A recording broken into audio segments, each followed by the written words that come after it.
Jamal's phone buzzed twice that morning, once from his sister, once from the hospital. He stared at it, heart pounding, then let it ring out. The woman next to him, Cassie, asked softly, "You good?" He nodded, lying. He didn't want to ruin what felt like their last peaceful morning before she moved to Atlanta. Subscribe for more real stories that hit close to home. Jamal was 2 years past 30, tall and lean, with a mop of curly hair and eyes clouded by the weight of sleepless nights. He had spent the previous night recording new tracks in his cramped apartment, finishing lyrics that poured out of him in fits of frustration, regret, and nostalgia. The microphone still stood on its tripod, its cable coiled neatly on the floor, while he chose to ignore it this morning. The memory of last night's session hung in the air like a forgotten melody, reminding him of dreams he wasn't sure he could chase anymore. Cassie was leaning over the bed, packing her bags with quiet efficiency. Her fingertips brushed against T-shirts and jeans, folding them in a practiced way. She hummed a tune he had never heard before, a soft melody that contrasted sharply with his racing thoughts. She had landed a new job in Atlanta. She said it was an opportunity too good to pass up. Jamal understood her excitement, but a knot of dread twisted in his chest each time the word opportunity left her lips. Part of him felt proud that she was moving forward, proud that he had encouraged her to apply. Yet another part of him was terrified of losing her, terrified that the miles between them would unravel every promising thread of intimacy they had woven together. On the bedside table, Jamal spotted a framed photo of his mother. She was smiling, arms spread wide as if ready to embrace the entire world. He had placed that picture there a week ago after her latest hospitalization, hoping it would remind him to call. But he hadn't called in 3 days. Instead, he stared at that image and felt his chest tighten.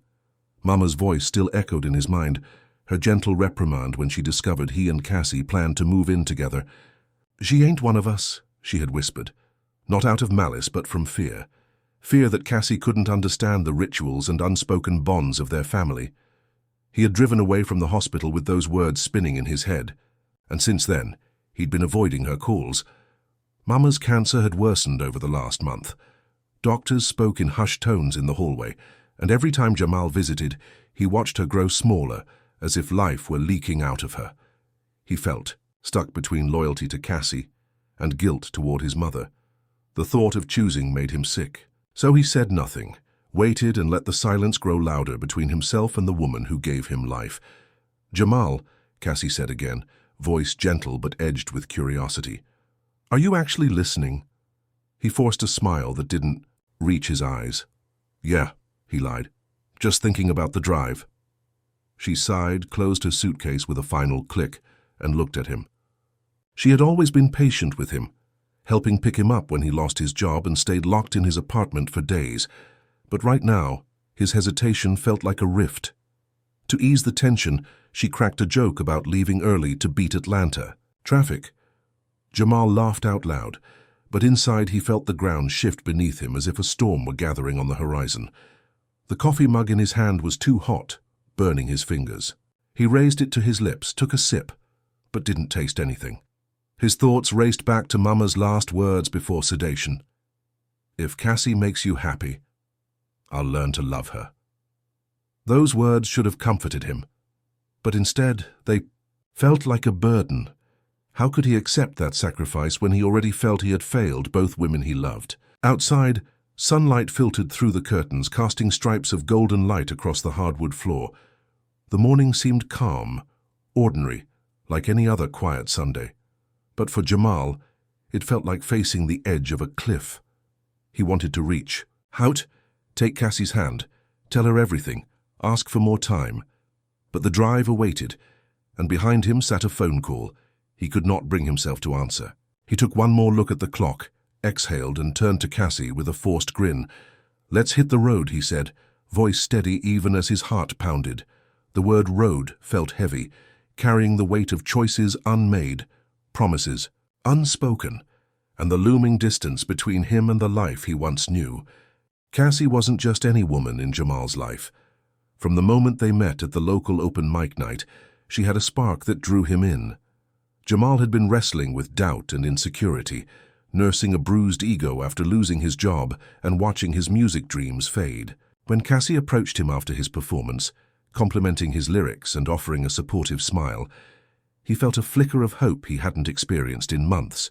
She was confident without being arrogant, honest without being harsh.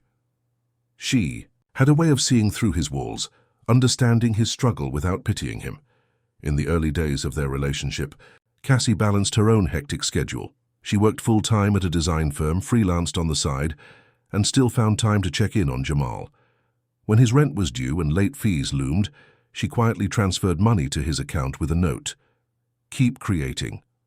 When he spiraled into self-doubt and locked himself in the apartment for days, she showed up at his door with takeout, headphones, and a notebook full of doodles she said looked like new song ideas.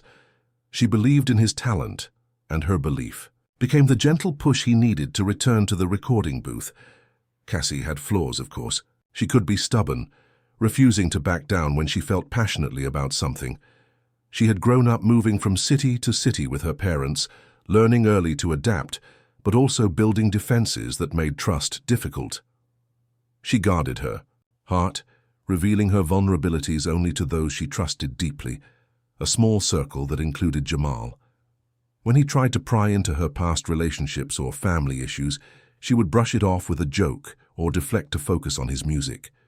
At first, he found this frustrating, craving deeper understanding. Over time, he realized that her boundaries were a form of self-protection, a lesson he learned from his own fear of opening up after years of disappointment.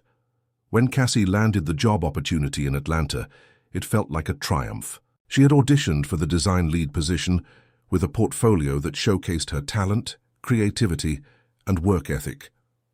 She called Jamal soon after the interview to share the news, her voice trembling with excitement. He celebrated with her, promising to drive her there himself. But beneath his congratulations, an undercurrent of panic stirred. If Cassie left, even temporarily, it would be a test of their commitment. He hadn't fully processed the idea of long distance, and the thought of visiting his ailing mother in the hospital competed with the fear of losing Cassie's support and presence. Their apartment became a flurry of packing boxes and heat blasting, discussions about future plans. Cassie spoke about the new city's art scene, potential gigs for Jamal, and friends she might introduce him to. She painted a picture of a shared future, where Atlanta would be the springboard for both their careers. Jamal smiled and nodded, but inside conflicting loyalties tore at him. His mother needed him, his music needed him, and Cassie needed him too. He felt stuck between pursuit of his passion, loyalty to his family, and love for the woman who had given him so much. Despite their love, unspoken tension grew. Cassie noticed Jamal's distance when she asked him to help organize her moving boxes.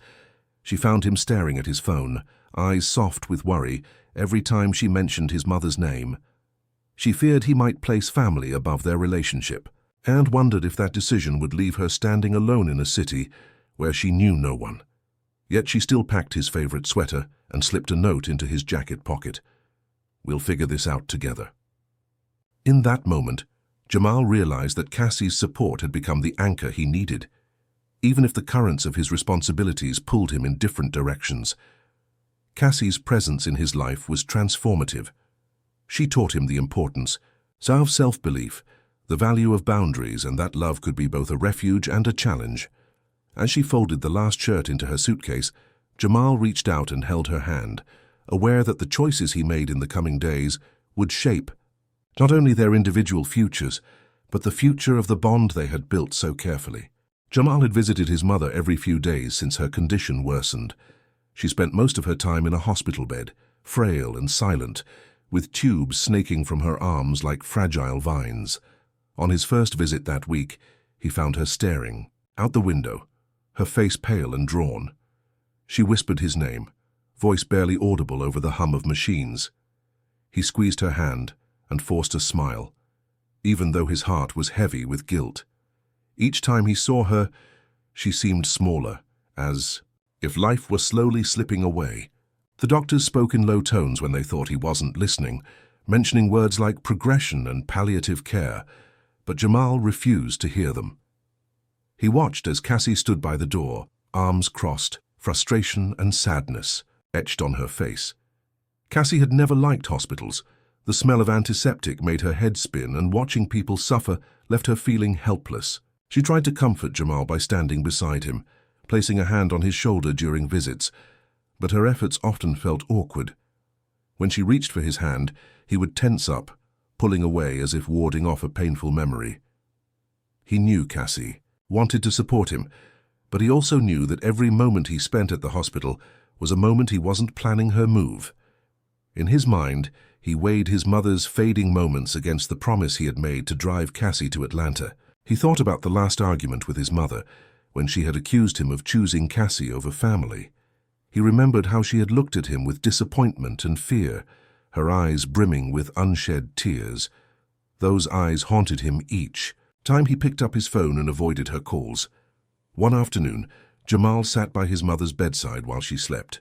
Her breathing was shallow, and the beeping of the heart monitor seemed to count down the seconds of her life.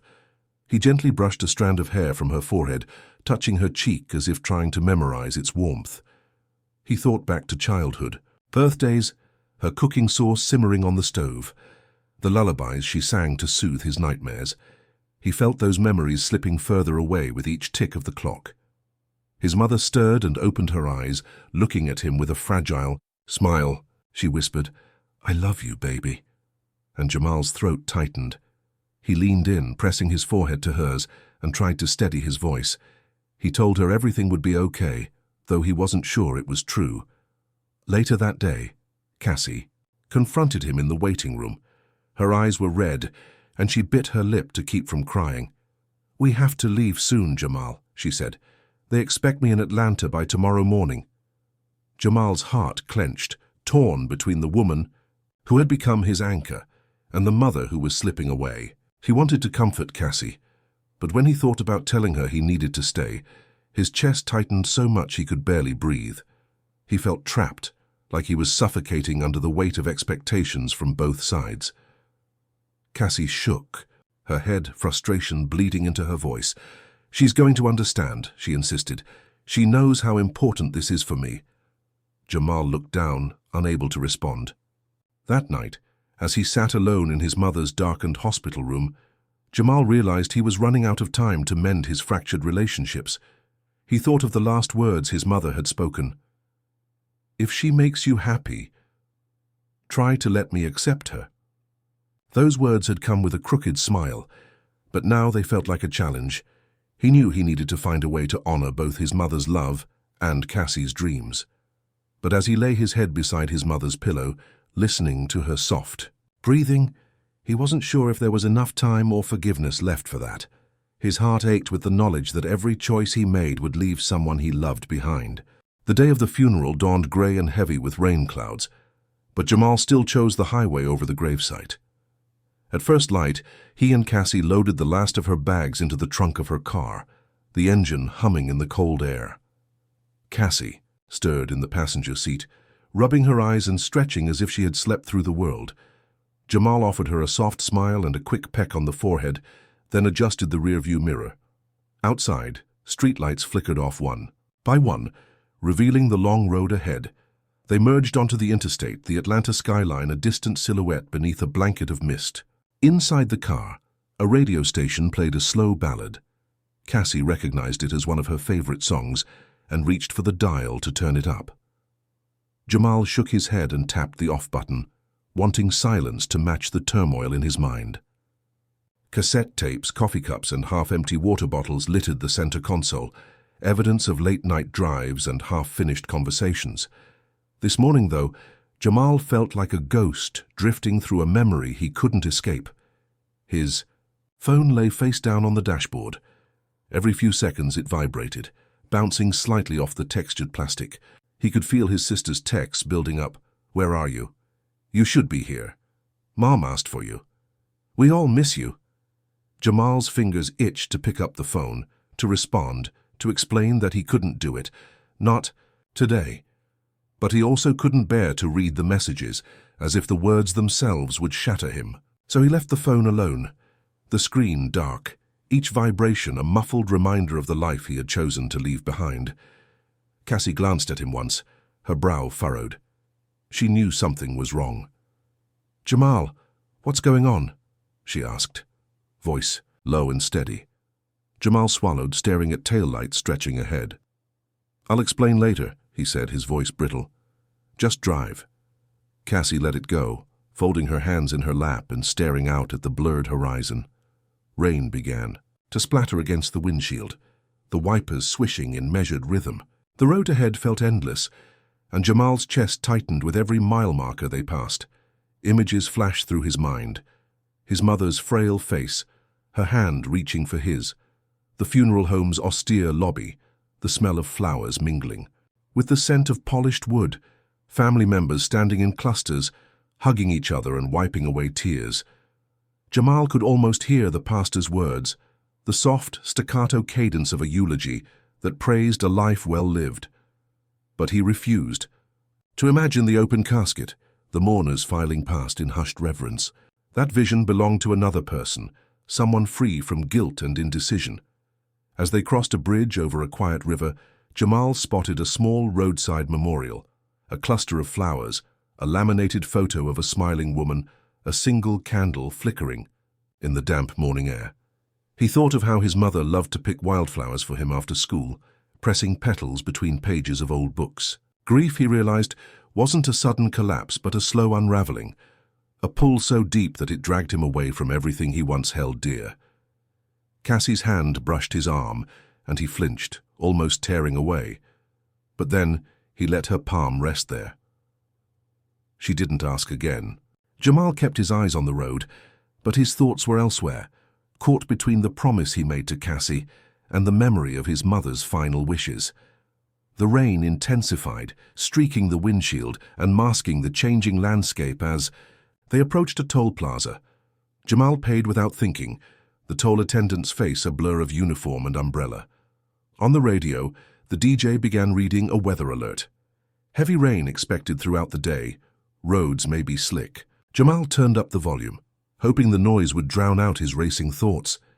He glanced at Cassie, who was now dozing, head tipped against the window. He felt a pang of guilt for dragging her into this journey, but he also felt relief. Relief that he wasn't standing near a casket, saying goodbye. The car rolled past the exit for the funeral home. Jamal pressed the accelerator, sending the vehicle forward like it could outrun the moment he'd refused. Radio static, windshield wipers, a funeral he would never attend, each element combined in a crescendo of regret that echoed in his mind. He didn't look back.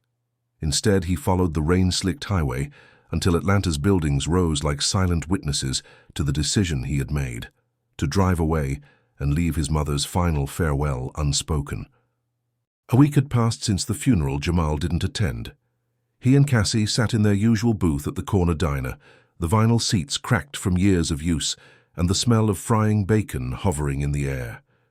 Morning sunlight filtered through, the blinds casting stripes on the wooden table. Jamal stared at his reflection in the stainless steel coffee cup, the black liquid inside steaming gently. He hadn't touched it. Instead, he nursed a cold half-finished latte, swirling ice cubes and milk into a brown haze. Cassie pushed a stack of menus aside and folded her hands in front of her.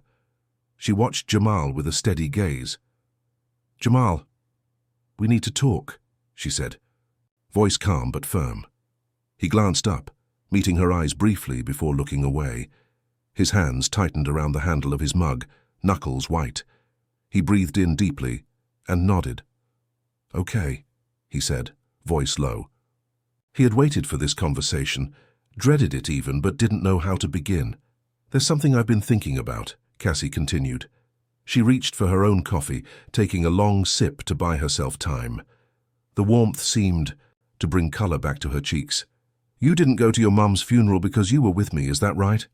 Jamal's face glowed with awkward heat. He glanced toward the window, where a red pickup truck idled at the curb. The diner door rattled as someone opened it, and a gust of cool air snaked inside, making the napkins flutter. Jamal shook his head but didn't speak. Memories flooded him. His mother's hospital bed, the hollow look in her eyes when he told her he couldn't make it to her last moments, the way his sister had cried when she saw his empty chair at the funeral service. He felt the weight of those images pressed down on his chest, making it hard to breathe. "I'm not blaming you exactly," Cassie added quickly. as though she feared he might bolt. "But I need to understand. Why didn't you go?" Her words weren't harsh, but they cut him deeper than any accusation. Jamal cleared his throat, set his cup down, and stared at the rippling surface. I thought staying with you was the right choice," he began, voice wavering. "I wanted to support you because you got that job, and I said I'd drive you, but then I got here and realized—" He paused, closing his eyes. Maybe I should have been there for her instead. Cassie's shoulders sagged, and she let out a soft sigh. "Mama was always proud of you, Jamal. She sent so many voicemails asking if you'd coming to see her. She asked for you by name." Jamal looked up, shame spreading across his face. "I know," he whispered. I felt torn. I didn't want to disappoint you, but in the end, I disappointed her." He looked down at his hands, the wood grain mirrored in the table's surface. "I'm sorry," he said, voice breaking. "I'm so sorry." Silence stretched between them, broken only by the clink of a spoon against a mug at the next table. Cassie reached across and placed her hand over his. He flinched momentarily, then relaxed, letting her touch guide him. "That's on you, Jamal," she said softly, her tone gentle but resolute. "I can't make that choice for you. You have to live with it." Her words held no anger, only truth. Jamal felt tears prick the corners of his eyes. He nodded, swallowing. Hard to keep the tears from falling. "I understand," he managed. Cassie leaned back, studying him with concern. "What matters now is how you move forward. You can't change what happened, but you can try to make amends." Jamal lifted his head, eyes red but clear. "I'll call my sister," he said, voice determined. "I'll tell her I'm sorry, and I'll try to be there in any way I can." Cassie offered a small, hopeful smile and squeezed his hand. Outside, a bluebird landed on a bare branch, cocking its head as if listening. Jamal watched it for a moment, feeling as though he, too, could find a way to start over, one careful choice at a time. A few days after the diner conversation, Jamal realized the silence he faced was heavier than the grief itself. He picked up his phone and stared at the messages he'd sent. "I'm sorry I missed the funeral. I love you." One message read, 3 words, another 20. None had been opened. His sister's name still appeared in the recent chats list, but the last seen timestamp showed she had checked the conversation hours ago. Jamal tapped her name, then let his finger hover. He couldn't bring himself to delete the messages, but he couldn't bear to send more. He tried calling his aunt next. She had always been the peacemaker, someone who might understand both sides. 3 rings went by before voicemail picked up, and Jamal left a hesitant apology. He spoke slowly, choosing each word. "Auntie, I messed up. I should have been there. I know it can't change what happened, but I need you to tell me how to fix this." He waited by the phone for a response that never came. The clock ticked, and the line stayed silent as if the city itself had stopped listening. At work, Jamal's phone screen lit up with a different kind of alert, a family group chat. His cousins, uncles, even distant relatives had weighed in. Messages scrolled past in brutal succession. "He chose a woman over his own mother. He doesn't deserve our respect. We've all moved on. Maybe he should too." One uncle had posted a family photo from years ago, a wedding, laughter framing each face. The caption read, "We remember who was family first." Jamal's heart pounded as he realized that these words were not open to negotiation. His offense had become a permanent stain on the family record. On Sunday, he visited the old church, where he grew up. It felt hollow now. The pews were quiet, the stained glass dim in the afternoon light. He pressed his hand to the wooden bench, recalling Sunday school lessons about forgiveness and compassion. He searched for the pastor, hoping for counsel, but the pastor's usual office door was closed. A note on the door read, "Gone on personal emergency. Return Tuesday." Jamal felt a flicker of hope. Maybe by the time the pastor returned, his sister's heart would have softened. Maybe he could ask the pastor to reach out to the family on his behalf. Later that evening, Jamal sat alone in his apartment. The walls felt bare without the comforting rhythm of conversation. He scrolled through old photos of family gatherings, birthday cake smeared with frosting, his mother's arms wrapped around him, Cassie's laughter beside him at last year's summer barbecue. Each image carried a mix of warmth and ache. The warmth for what once was, the ache for what could never be again. He picked up his guitar, hoping music might soothe him, yet every chord sounded hollow. The melodies he wrote that night were drenched in regret, each note a plea for forgiveness. He realized that even if he performed on the biggest stage, those words would never reach his mother or his family. Music couldn't bring them back. Before going to bed, Jamal opened his laptop and researched support groups for adult children who lost parents or felt estranged from family. He also found online therapy options, hoping that talking to a stranger might help him process grief and guilt. As he closed the laptop, he acknowledged that healing would be a long journey, one that might not lead back to the warmth of his family's embrace. But for the first time since his mother's passing, he felt a small spark of determination. He would keep trying, even if it meant walking this path alone for a while. Cassie noticed the shift long before Jamal admitted it to himself. Their small apartment, once filled with late-night laughter and the glow of music equipment, felt emptier. Jamal's guitar stood silent in the corner, dust settling on its polished surface. The microphone he once leaned into for hours lay coiled and abandoned. Each evening, instead of sitting beside her watching old movies or brainstorming new lyrics, he would retreat to the bedroom, headphones on, scrolling through photos of his mother on his phone. Cassie would hear his soft intake of breath, a sound no one should make. One night, as rain pattered against their window, Cassie found Jamal hunched over a photo of his mother's smiling face. The screen illuminated his hollow eyes, and he seemed to be searching for something he could no longer find.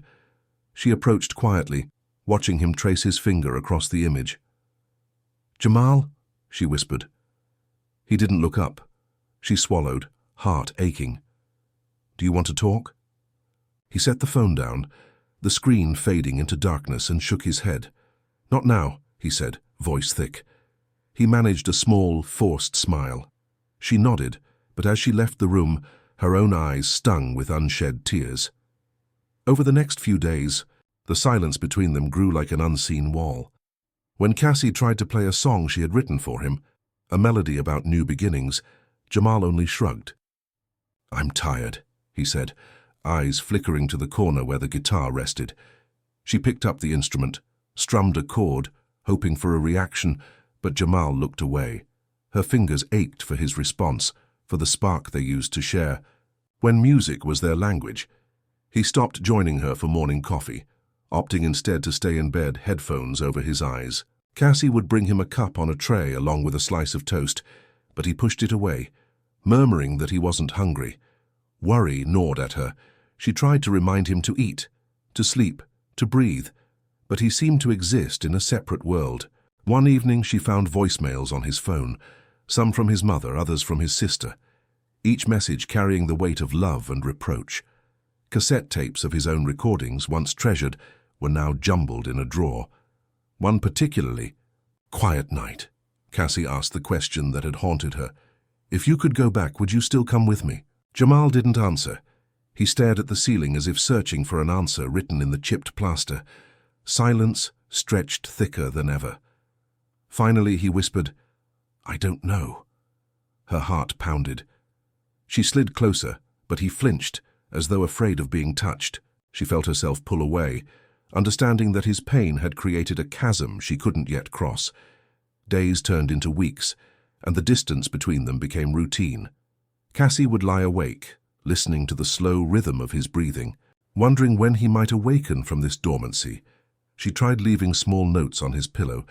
"I'm here when you want to talk," or "I miss our late-night jam sessions."